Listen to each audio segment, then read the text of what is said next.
The receptionist looked at me with disdain, unaware that I owned the hotel chain. At 36 years old, I'm the owner of a hotel chain that I expanded after my father passed it down to me in my late 20s. I've grown the business, establishing locations in other states, strategically near highways and tourist attractions. I have several managers in different states running my hotels, and I visit each of them throughout the year. After my wife recently gave birth to our youngest child, I decided to take my family on a road trip vacation. My wife and I always prefer driving over flying because she has anxiety about flying. I wanted her to relax after her pregnancy, so we planned a road trip to a beach in Florida, one of our favorite destinations. The journey was long, but we managed to enjoy ourselves with our kids and newborn without any irritation. I planned to stop at my hotels along the way, so I could spend time with my family while also checking on the establishments, saving myself from having to revisit them in a few months. After hours of driving, I decided to stop at my hotel in Alabama and stay overnight. We arrived at 3 p.m. and went to the reception desk. The receptionist glanced up from her computer, and I immediately noticed her disinterested expression as we approached. I politely requested 2 adjoining rooms with a view, if possible, trying to maintain a cheerful demeanor despite being tired and irritated from the long drive. Without taking her eyes off her screen, she responded with an attitude. "Do you have a reservation?" "No, I didn't make a reservation," I admitted. "We decided to stop here impulsively as part of our road trip tradition," I added, laughing to lighten the mood. Her demeanor remained unchanged. She let out a long sigh and looked at me with mild irritation and disinterest. "Well, without a reservation, I can't guarantee anything special. It's peak season, you know." I apologized, agreeing that she was right and admitting I should have planned ahead. However, she sighed again, shook her head, and mumbled something under her breath. I noticed and asked if there was an issue. Her eyes widened, perhaps surprised by my question. Instead of apologizing, she straightened up and responded defensively. "It's just that we have so many guests, and it's hard to accommodate everyone's requests without proper planning. You people showing up without a reservation are inconsiderate to those working here." I was shocked by her words, but I kept my composure and said I understood. I acknowledged she was likely stressed from the busy season and admitted my mistake in not making a reservation. However, the way she treated me in front of my family was unacceptable. I took a deep breath, trying to manage my frustration. I didn't want to make a scene, especially with my family watching. "I appreciate your honesty," I said in a measured tone. "I apologize for any inconvenience our stop may have caused." I then asked if there were any other rooms available. She said they had only 1 room left, but it wasn't adjoining or with a view. I accepted and paid for the room. She handed the room key card to my wife, who went ahead with the kids while I stayed behind. As my family walked away, I turned back to the receptionist, who still looked disinterested. "You know," I began in a calm voice, "I've been in the hospitality business for quite some time." She continued staring at her computer, ignoring me entirely. I couldn't believe it and had finally had enough. I stared at her for a moment, feeling the anger building in my chest. Taking a deep breath, I decided to hold back. This wasn't the time to lose my composure. After all, my family was upstairs in the room, and I knew my wife didn't need any more stress after everything she'd been through recently. But something inside me wanted to react. This wasn't just about dealing with a rude receptionist. It was about someone who clearly made it a habit to belittle people, unaware of who they might be. "You're right. Not planning ahead and making a reservation was my mistake," I said, keeping my tone controlled but firm. "But you know, in the hospitality business, how we treat people is our hallmark." She glanced up for a second, perhaps realizing I wasn't just any regular guest. But, as if on reflex, she looked back down at her computer, pretending my presence was irrelevant. I left the desk and went to the room, trying to convince myself to let it go. The night passed, and while my family slept, I couldn't. I sat in the armchair by the window, thinking. I had dedicated my life to building a hotel chain that prided itself on exceptional service. How dare this woman treat any guest like that, let alone the owner of it all? By morning, I decided to act. My family was excited to continue the trip, and my wife, ever the kind soul, suggested we go downstairs for breakfast at the hotel restaurant. We headed down together, but before reaching the dining area, I told them to go ahead, mentioning I had something to take care of. I walked back to the front desk. The receptionist was there again, wearing the same look of disdain as the day before. "Good morning," I started, keeping a polite tone. She didn't even bother to respond, merely nodding slightly as if acknowledging my presence was an effort. "I'd like to speak to the manager," I said, now more serious. She looked up, crossing her arms. "He's not here right now. Whatever you need, you can talk to me."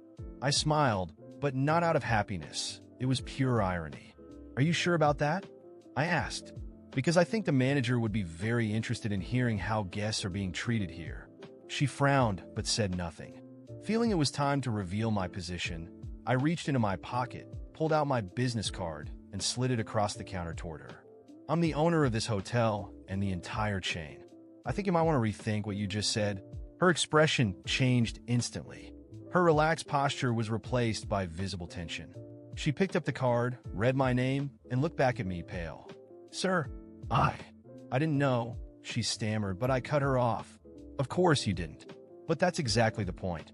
You shouldn't have to know who someone is to treat them with respect."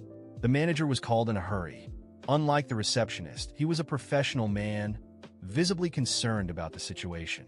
After a long conversation in his office, I explained what had happened and made it clear that this incident couldn't be ignored. It was a matter of principle.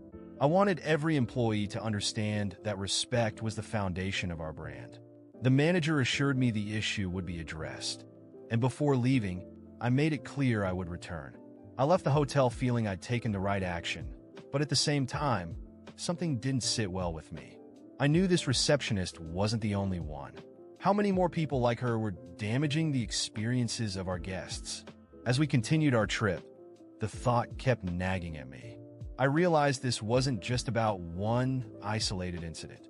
Maybe it was time to conduct surprise audits at my other hotels. If this was happening at one of my establishments, what could be going on at the others? And what if the problem was bigger than I thought? This question kept echoing in my mind throughout the drive as I looked out the window, watching the changing scenery. When we finally reached the beach, my wife was happy, and my kids were running along the sand, but I still couldn't relax. The decision was made.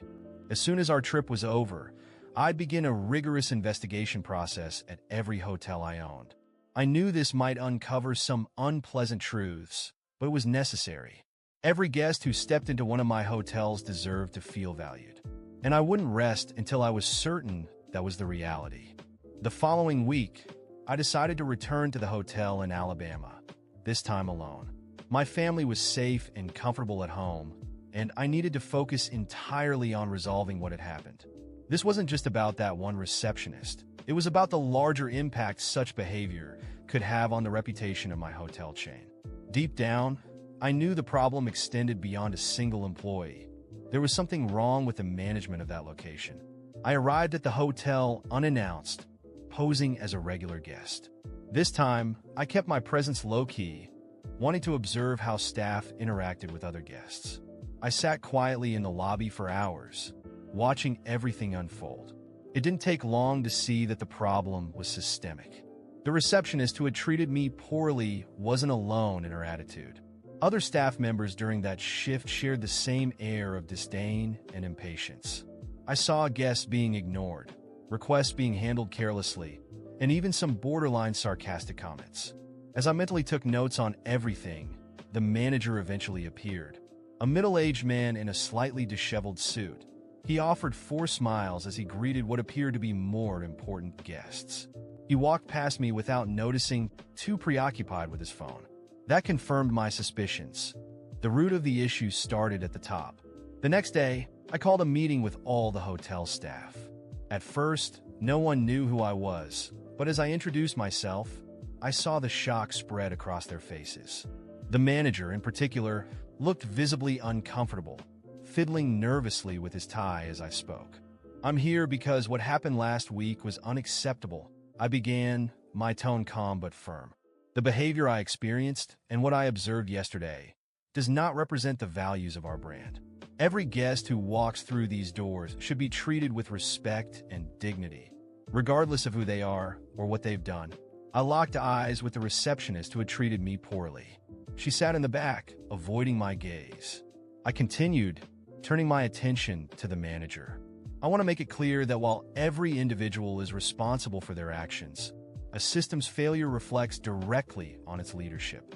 The room fell silent. Some employees exchanged uncertain glances, while others looked skeptical.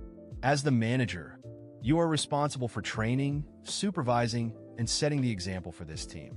What I witnessed yesterday and experienced as a guest shows that this leadership has been lacking. I turned fully toward the manager. He tried to interject, but I raised my hand to stop him. Effective immediately, you are no longer part of this team, I announced. His expression shifted from surprise to indignation. Sir, with all due respect, I don't think this is fair, he began. I have years of experience, and experience without commitment to the right values means nothing. I interrupted, my voice unwavering. I am not here to compromise on the quality of what I have worked so hard to build. The manager stood, still trying to argue, but I didn't give him the chance. He left the room, muttering something about loyalty and unfairness.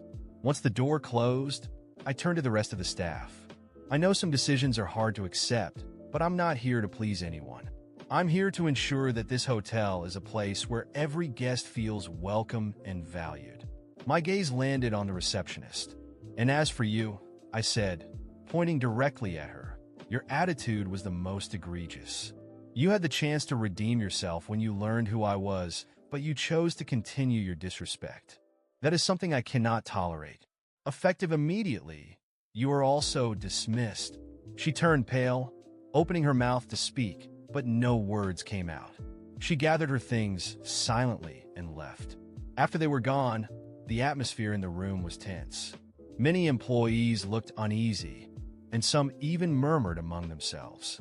One of them, more bold than the others, stood up and said, "With all due respect, sir, this seems extreme." They were good at their jobs. I took a deep breath before responding. Good employees are not just those who complete tasks.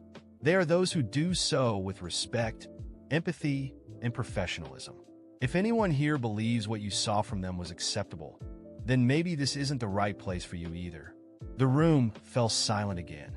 In the days that followed, I implemented immediate changes. I brought in a new manager from another hotel in the chain, someone I trusted to restore the culture of respect and excellence that should exist there. I also organized mandatory training sessions for the entire staff, making it clear that the behavior I witnessed would never be tolerated again. Despite some initial resistance, many employees began to see the improvements. Guests started commenting on the more welcoming atmosphere, and the hotel's reviews began to improve. However, I knew the work was far from over. There were other hotels to audit, and each one could be hiding similar problems. I left the hotel in Alabama with a sense of accomplishment, but also the realization that this was just the tip of the iceberg. The next step would be to visit another state, another hotel, and continue ensuring that the values I fought so hard to uphold were being honored. I knew this battle would be long, but I was prepared to face whatever was necessary. After all, what was at stake wasn't just my reputation. It was the very essence of what I had built.